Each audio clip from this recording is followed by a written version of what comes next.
Hello, second graders, and welcome to Story Time with Mrs. Buddy. This week we are reading all kinds of fairy tales. As you listen to your fairy tale, think about what elements of fairy tales that you hear in the book. Are there numbers 3 and 7? Are there magical elements? Does this happen in a kingdom with a prince or princess, a king or a queen? See how many of the elements you can find. This story is called Cinderella, a wild western Cinderella story. Once there was a rancher who married for his second wife the orneriest woman west of the Mississippi. She was meaner than a rattlesnake, and she had 2 daughters who were the spitting image of her. The rancher also had a daughter who was just as sweet and gentle as she could be. Her name was Cinderella.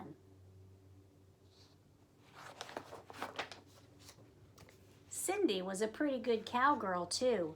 Riding her little gray horse, she wrangled and roped and galloped and loped with the best buckaroos on the range. But as soon as the wedding was over, that snaky old stepmother began to pick on poor Cinderella. She was so good she made her stepsisters look bad. So her stepmother made her do all the dirty work around the ranch. "Mend those fences, tend those cows," she would yell, "and shovel out that corral." The stepsisters never did a lick of work all day, but Cindy didn't dare complain to her daddy because his new wife wore the pants in the family. When her chores were done, the poor girl used to sit down and rest among the ashes and cinders at the edge of the fireplace. So her older stepsister nicknamed her Cinder Bottom, and the younger sister called her Cinderella. But underneath her dirty old clothes, Cinderella was still as pretty as a peach. Story sounds familiar, doesn't it? Then one day, the biggest cattle king for miles around invited all his neighbors to a 2-day celebration. First, a wild and woolly rodeo, and then a square dance, a real western fandango.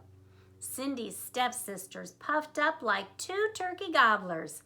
Even though they couldn't ride, they decided to gussy themselves up fit to kill and enter the rodeo. Nice, patient Cinderella ironed their frilly shirts and frizzed their hair for them. "Don't you wish you could go too, Cinderbottom?" sneered the older sister. "Aw, you're just poking fun at me," said Cindy sadly.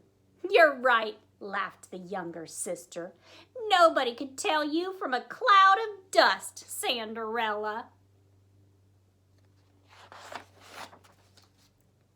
As soon as they were gone, poor Cinderella broke down and cried.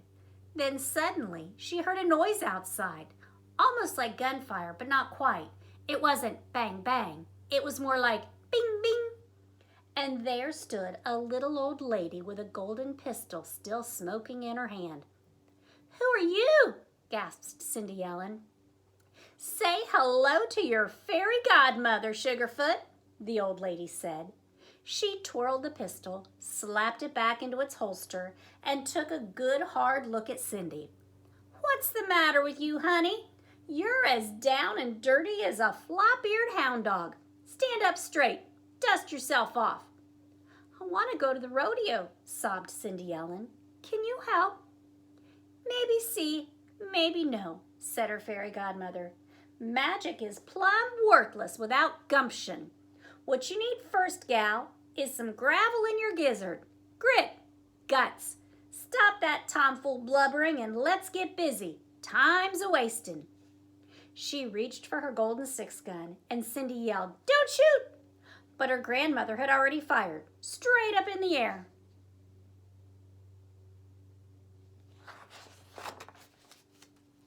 Bing, ping! Glittery sparkles floated down from the sky and sprinkled Cindy all over with fairy dust. Instantly, her heart was filled with strength and happiness, and her rags turned into the finest riding clothes west of the east. A creamy white Stetson hat crowned her shining hair, golden buckskin chaps encircled her legs, and a pretty little pair of cowboy boots hugged her feet like gloves.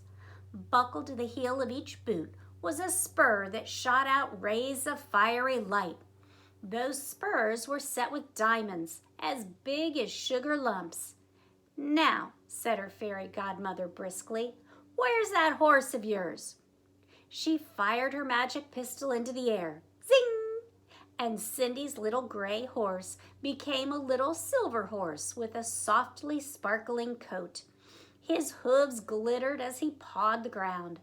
"Hit the trail, honey," the old lady said. "Remember, there ain't no horse that can't be rode, and there ain't no man that can't be throwed. And one more thing, get home by midnight, gal, or you'll be sorry." When Cindy Ellen pulled up at the rodeo, everybody turned and stared at the dazzling stranger on the silver horse.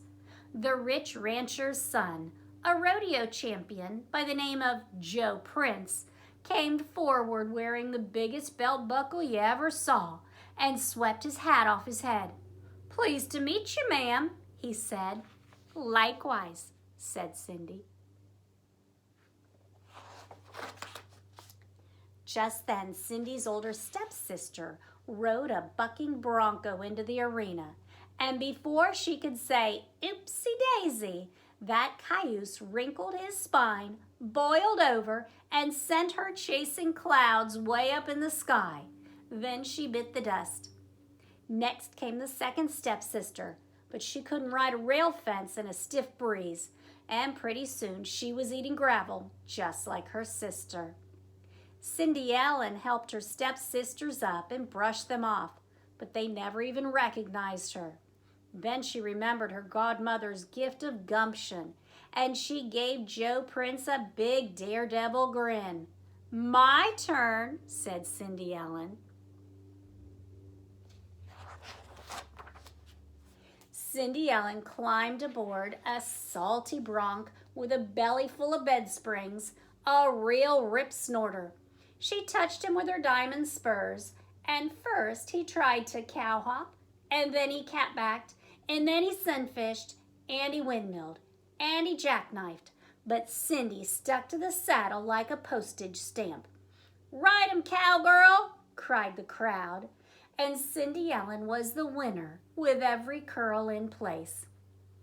Next, with a figure eight, a butterfly, and a wedding ring, she won the trick roping event.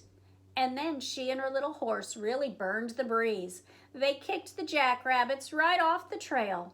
They left their shadows 20 miles behind them, and they won the horse race. They even beat Joe Prince. But Joe didn't seem to care. He rode herd on Cindy Ellen right up to 11:45 at night, when she suddenly recalled her godmother's warning and went galloping home.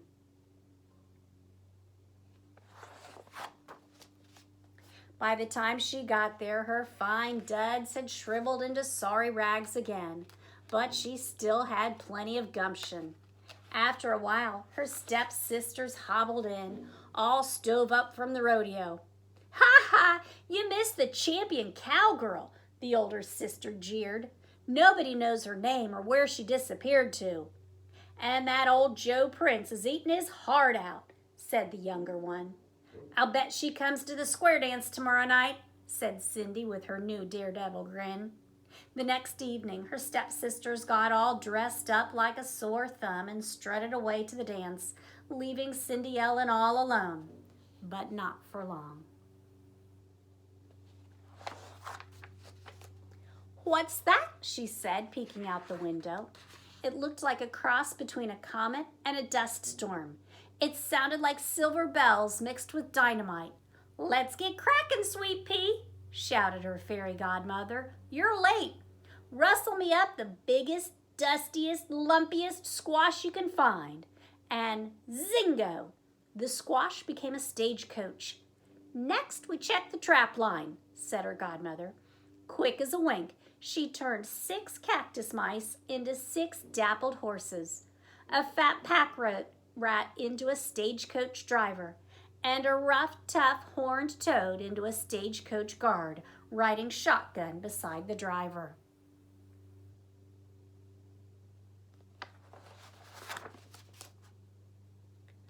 "But what about my ugly old clothes?" asked Cindy. The old lady answered with a blast of fairy dust that melted into a dress that shone like the sun, the moon, and all the stars together. The skirt floated over petticoats as soft and puffy as summer clouds. A rainbow of jewels glowed around Cindy Ellen's neck, and the little diamond spurs sparkled once more upon her boot heels. "Thank you, ma'am," she cried. The fairy godmother blew the smoke from her pistol, holstered it, and dusted off her hands. "Remember, Miss Cindy, pretty is as pretty does," she said. "Magic can backfire. Midnight or bust." Cindy promised, and the stagecoach rumbled away. When Cindy Ellen arrived at the Cattle King's square dance, the fiddlers were tuning up for a toe-tapping jamboree. Joe Prince reached for Cindy's hand the instant he laid eyes on her. "Buckle on your partners, folks," he called, "and tell 'em to hang on. Let's shake our hooves like lightning until the early dawn." And Cindy answered, "Hurry up, cowboy, don't be slow. Allemande left and do-si-do." Hand over hand and heel over heel, Joe and Cindy danced the daisy chain, the whirl-away, the curly-cue, and the grand sachet. They made their feet go whickety-whack. "Swing 'em, boys," cried Cindy, "and do it right." And Joe called back, "Swing those girls till the middle of the night."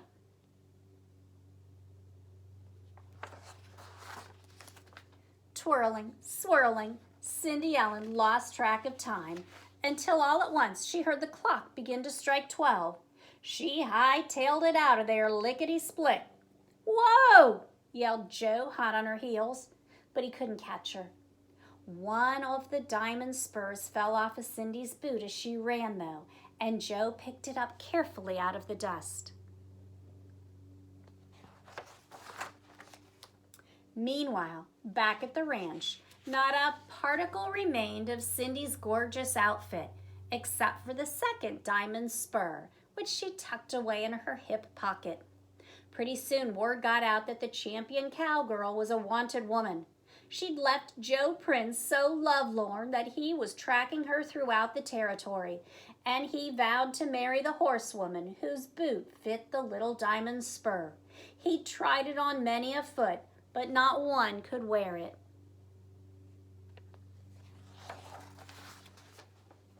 At last he came riding up to Cindy's father's place. "Go shovel out this stable," hissed the stepmother, and Cindy reluctantly obeyed.